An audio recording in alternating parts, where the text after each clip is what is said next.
Desde el inicio de la invasión de la Unión Soviética, el ejército alemán no fue la única gran fuerza de combate terrestre en el campo de batalla. De hecho, desde los albores de la Segunda Guerra Mundial, estuvo acompañado por otra fuerza más centrada en el aspecto ideológico, las Waffen-SS. Este término, en castellano significa Schutzstaffel armada, y estas emergieron en septiembre de 1939 a partir de la Organización de la Seguridad del Partido.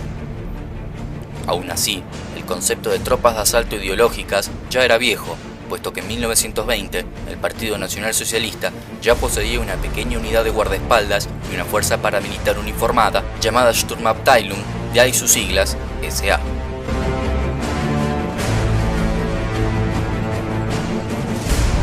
Para 1929, la SS estaba integrada por menos de 300 hombres, ascendiendo a 30.000 hacia 1933.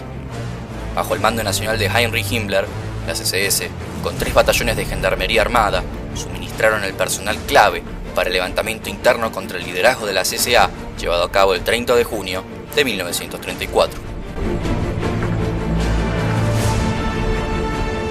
Desde entonces, el aumento de tamaño y la influencia de las SS en la mayor parte de las áreas de la vida pública alemana fueron enormes, complejos e indiscutibles. A pesar de todo, para el comienzo de la guerra, sus fuerzas eran aún muy pocas y militarmente insignificantes.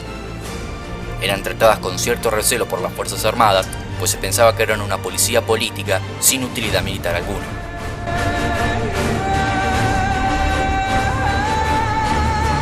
Sin embargo, las primeras experiencias de combate en el oeste y particularmente durante el primer año de la campaña rusa cambiaron esa percepción, conduciendo a varios ciclos de expansión distintos de las que terminaron formando las Waffen-SS como tal.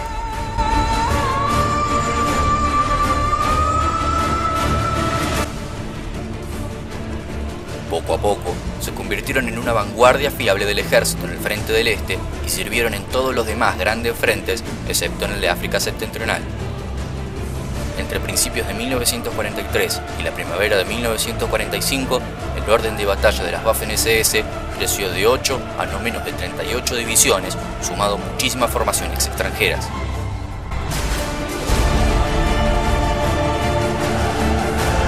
Las SS se mantuvieron al margen del ejército en varias cuestiones. Eran sumamente aguerridas y resistentes en combate, como también muy hostiles hacia los civiles y prisioneros enemigos. A pesar de que sus divisiones estaban bajo el overcomando de Wehrmacht en el campo de batalla, las Waffen-SS tenían su propia y única estructura de mando interna, en la cima de la cual se situaba el Reichsführer SS Heinrich Himmler.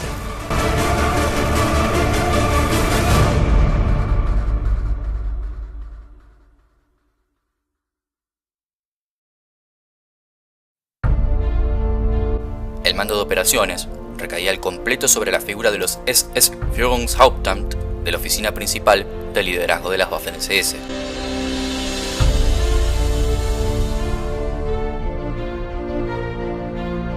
Junto con la adopción de las sombreras del ejército, se llevó a cabo otra estrategia para enfatizar la naturaleza militar de las Waffen-SS. Esta consistía en que los rangos originales de las SS equivalentes a general del ejército recibían un sufijo que indicaba esta equivalencia. Así, el empleo original del SS Brigadeführer se convirtió ahora en SS Brigadeführer, un general mayor de Waffen-SS.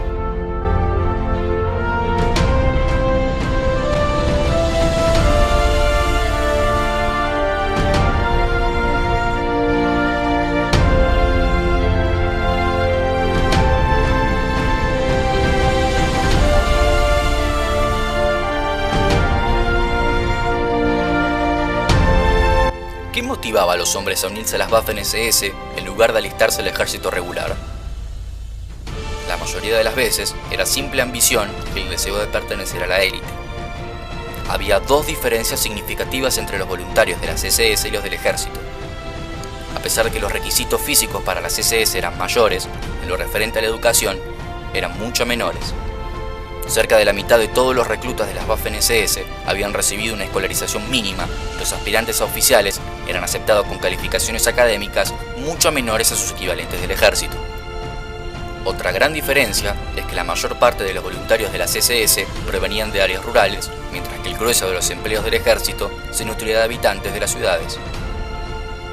Esto quedó claramente demostrado en el frente ya que se hizo evidente que la mayor parte de los hombres de las divisiones SS se sentían más cómodos y se desenvolvían mejor en el campo y en el bosque que sus camaradas urbanos.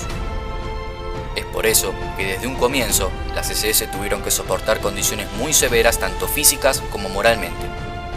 Joseph Sipp Dietrich, comandante de la división Leibstandarte SS Adolf Hitler, prefería hombres maduros antes que adolescentes inseguros, de modo que reclutaba a aquellos con una edad comprendida entre los 23 y 35 años, con al menos 1,80 metros de altura, a su vez acompañados de una excelente forma física. No se aceptaba ningún hombre que tuviese historial delictivo y los aspirantes debían ser capaces de demostrar su ascendencia aria.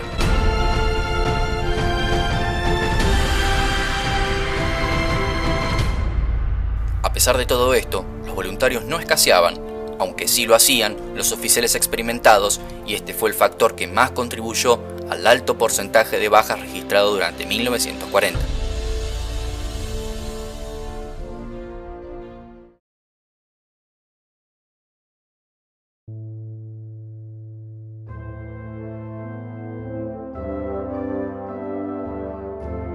Sin dudas, las Waffen-SS han demostrado ser un cuerpo de élite capaz de soportar escenarios inhumanos dentro de la guerra. Eficaces, tenaces, con una clara motivación ideológica, las Waffen-SS lograron convertirse no solo en parte de la máquina de guerra alemana, sino también en el ejército de toda Europa. En la segunda parte, abarcaremos a fondo no solo su entrenamiento, sino también sus divisiones y comandantes más famosos a lo largo de la guerra.